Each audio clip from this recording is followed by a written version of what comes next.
अब इसके बाद एक सबसे महत्वपूर्ण विषय है सचिन पायलट का। सचिन पायलट का विषय यह है कि कई दिनों से जब से उन्होंने हड़ताल की धरना दिया, वसुंधरा राजे पर भ्रष्टाचार के आरोपों की जांच की बात की, तब भी मैंने ये कहा था कि तय ये होना है, कौमा का लगना है, रोको मत जाने दो, आलाकमान की इच्छा लगती है, और रोको मत जाने दो प्रदेश का नेतृत्व कांग्रेस का ही चाहता है। अब ये कौमा कहां लगना है, इसका इंतजार हो रहा है। अगर आलाकमान रोकना चाह रहा है, मत जाने दो कहना चाह रहा है, जैसा कि खुद राहुल गांधी ने कहा है कि असेट है दोनों, तो दोनों असेट है, तो उनकी भूख हड़ताल को, धरने को क्या कांग्रेस फॉरगिव कर देगी, माफ कर देगी और असेट को संभाल के रखने की कोशिश करेगी, या इसे अनुशासनहीनता की श्रेणी में लाकर, जैसा कि गहलोत और उनके समर्थक चाह रहे हैं, कह रहे हैं, उन्हें पार्टी से बाहर का रास्ता दिखाया जाएगा या अनुशासन की कोई कार्रवाई की जाएगी। इसमें मैं कहना चाहता हूं, गहलोत जी दिल्ली गए, वहां आलाकमान से उनकी कोई मुलाकात अभी हुई नहीं, शायद करने भी नहीं गए थे, और सचिन पायलट ने जयपुर में रहकर, जैसा आप देख रहे हैं कि महादेव जी के दर्शन किए, अभिषेक किया, दोनों अपना अपना काम कर रहे हैं। मुख्यमंत्री अशोक गहलोत पूरी तरह चाहते हैं कि वे अगले चुनाव को अपने बूते पर लड़ें, और वो ये जिम्मेदारी लेने को तैयार हैं कि वो अपने बूते पर लड़के कांग्रेस को जिताकर लाएंगे, फिर सत्ता में लेकर आएंगे, रिपीट करेंगे सरकार को, बशर्ते कि उन्हें उनके मन के अनुसार कैंडिडेट चुनने का अधिकार दिया जाए, बशर्ते कि उन्हें अपने मन के अनुसार रणनीति बनाने दी जाए, बशर्ते कि उनकी योजनाओं को क्रियान्वित करने में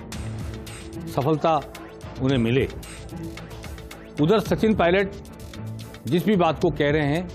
उस बात के लिए आलाकमान कोई फैसला लेगा नहीं लेगा,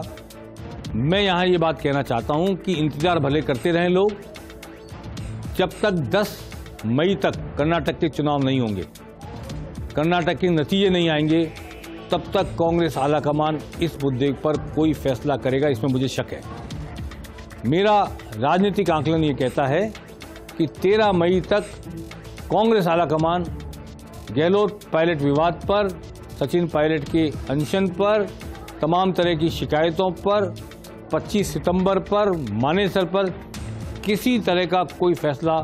13 मई से पहले नहीं करेगा, ऐसा मुझे लगता है। मेरा आकलन है, गलत भी हो सकता है, लेकिन मेरा आकलन है कि कर्नाटक चुनाव के नतीजे से पहले कांग्रेस का आलाकमान कोई फैसला इस मुद्दे पर नहीं करेगा, और जो फैसला होगा उसमें कर्नाटक चुनाव के नतीजे की भी भूमिका होगी।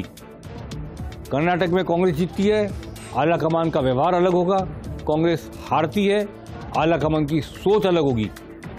क्या होगी, मैं यहां पे भी इस वक्त कहना नहीं चाहता। लोग अंदाज लगा सकते हैं कि हिमाचल के बाद कर्नाटक की जीत कितना हौसला देगी आलाकमान को, और अगर हिमाचल की जीत के बाद गुजरात की हार के साथ साथ कर्नाटक में भी हार गई कांग्रेस, तो आलाकमान किस तरह अपने आप को देखेगा, अपनी सत्ता को संभालेगा, और राजस्थान को लेके, मध्य प्रदेश को लेके, छत्तीसगढ़ को लेके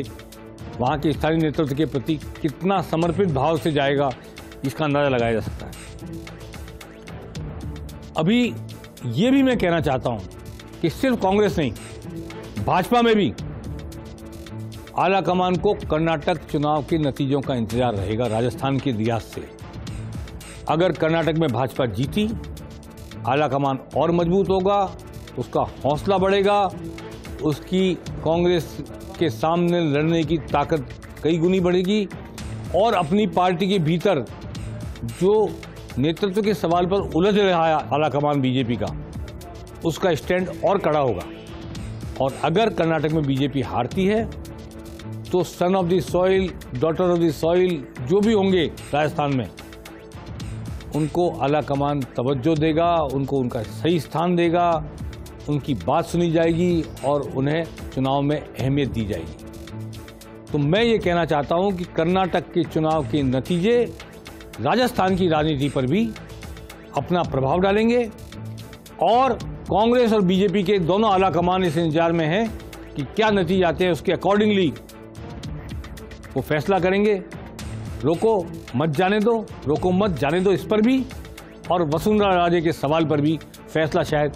13 मई के कर्नाटक चुनाव के नतीजे के बाद होगा, ऐसा मेरा आकलन है। फिलहाल लेते हैं एक ब्रेक के बाद हम फिर हाजिर होंगे और आगे बात करेंगे एक 90 साल के नौजवान की जो चुनाव मैदान में उतरने को तैयार है।